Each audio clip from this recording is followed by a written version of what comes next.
Il fait beau, il fait chaud, c'est l'été. Bonjour à tous.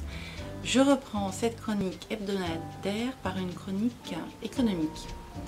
Dans Le Parisien aujourd'hui en France, un article très intéressant reprenait une étude faite par Meilleur Taux sur la taxe foncière en particulier et les taux d'intérêt en général.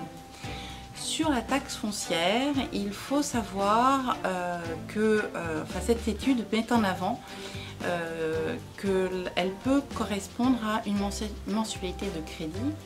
Ça, c'est en général, et parfois même deux dans des villes intermédiaires comme Le Mans, Le Havre ou Saint-Étienne. Dans les plus grandes villes, il faut compter un mois de mensualité de crédit et parfois qu'un demi-mois quand on est dans une très grande ville comme Paris ou peut-être Lyon. Pourquoi on parle de cette taxe foncière et de cette mensualité de crédit? C'est parce que quand on prépare son budget, il faut en tenir compte. Cette taxe est une fiscalité locale, elle est incontournable pour le propriétaire que vous allez devenir.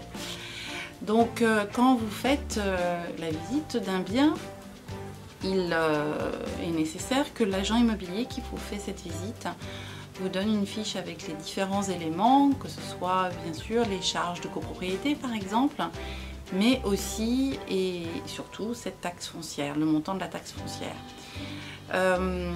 Quand on budgétise, on va aussi ajouter les taux d'intérêt et ça va être mon deuxième point assez rapide pour dire que en fait en ce moment, selon toujours Meilleur Taux, les banques sont en mode grande braderie puisque des emprunts ont été accordés à 1% sur 20 ans avec même sans apport.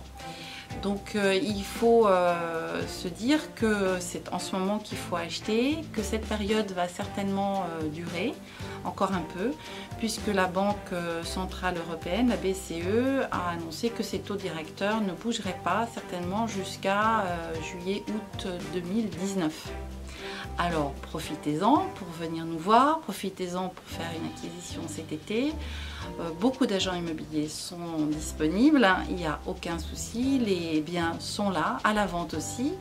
Et puisque je vous ai, écoutez, c'est simplement pour dire aussi que la courtoisie et le savoir-vivre, c'est toujours vrai en été. Voilà, donc je vous souhaite une très bonne semaine et au plaisir de vous retrouver mercredi prochain.